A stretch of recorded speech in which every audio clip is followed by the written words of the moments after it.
Bio bio तो तेरे भाई का फेवरेट सब्जेक्ट है यार। बायो ना बहुत अच्छे से समझ आती है, कोचिंग में भी बहुत अच्छे से पढ़ाते हैं बायो। बायो के जैसे सारे टीचर आ जाए ना कोचिंग में तो यार क्या ही मज़ा आ जाएगा, सिलेक्शन तो पक्का है। पता है कि उसको बायो बहुत आसान लगती है और बहुत इजी लगती है, और ये जो सारे पॉइंट्स मैंने बोले अभी वो सब एकदम सही साबित होते हैं। तो दोस्तों, मेरा नाम है असनान और I am 6 year medical dropper in NEET dropper. और जो गलतियाँ मुझसे हुई है मैं नहीं चाहता वो गलतियाँ आपसे हो, और मैं आपको वो गलतियाँ करने भी नहीं दूंगा। तो आज इस टॉपिक में और इस वीडियो में इसी बारे में बात होने वाली है कि बायो इम्पोर्टेंट क्यों नहीं है।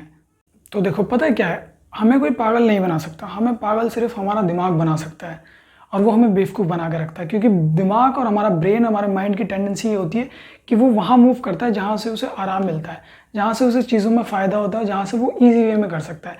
Same for NEET students. NEET student के लिए सबसे ईजी क्या होती है? बायो ईजी होती है, इसीलिए वो हमेशा बायो पढ़ते हैं, एनसीईआरटी पढ़ते हैं।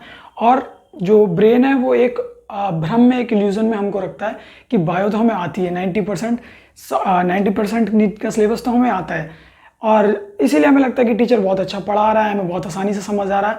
बल्कि हमारा ब्रेन हमें बेवकूफ़ बना रहा है कि हमें चीज़ें समझ आ रही हैं और आसानी से हम बायो को समझते हैं, और बायो से ही हम पढ़ते रहते हैं, एनसीईआरटी पढ़ते रहते हैं।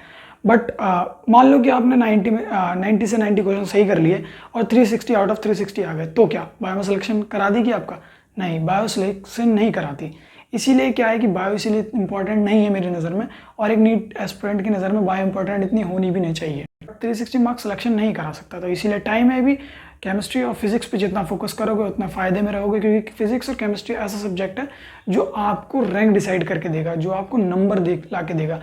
मेडिकल हर नीट एस्पिरेंट बायो तो पढ़ता ही पढ़ता है, but when comes of matter of physics और केमिस्ट्री वो थोड़ी वीक रह जाती है। तो इसीलिए अभी टाइम है, सिर्फ फिजिक्स और केमिस्ट्री पे फोकस करें।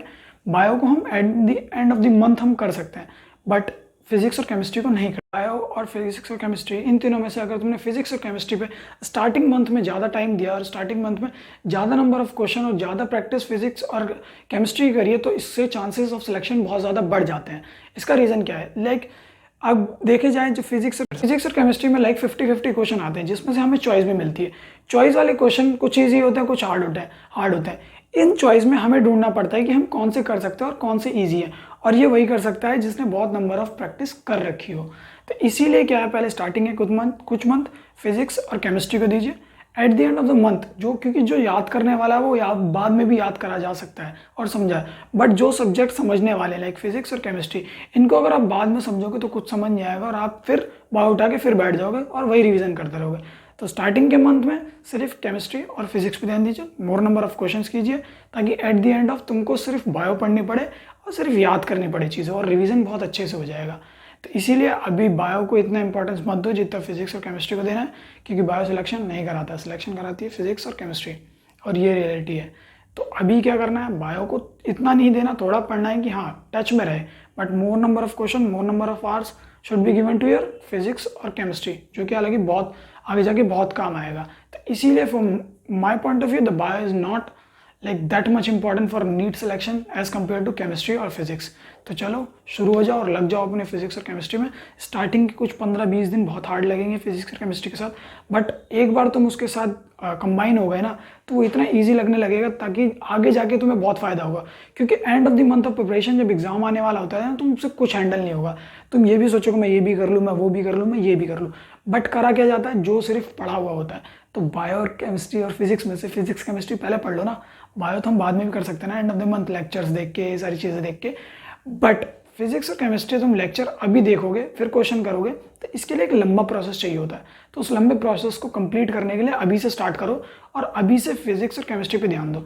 बायो एंड के 3 मंथ या 2 मंथ बहुत रहते हैं अगर करना चाहो। तुम रक्षिता की वीडियो देख सकते हो, उसने बायो में कुछ नहीं पढ़ा था, at the month of last 2 month उसने प्रिपरेशन करी थी और अच्छे खासा सिलेक्शन ले लिया था उसने।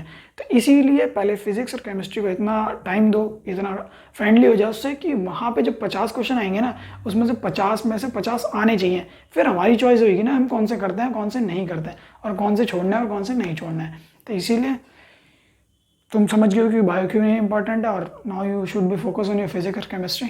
तो चलो लग जाओ, और जिन्होंने चैनल सब्सक्राइब नहीं किया है तो please hit the like button और सब्सक्राइब बटन, और यहाँ पे आपको वो सारी चीज़ें मिलती रहेंगी। जो गलतियाँ मैंने करी मैं आपको नहीं करने दूंगा, और आप मोटिवेट होते रहेंगे।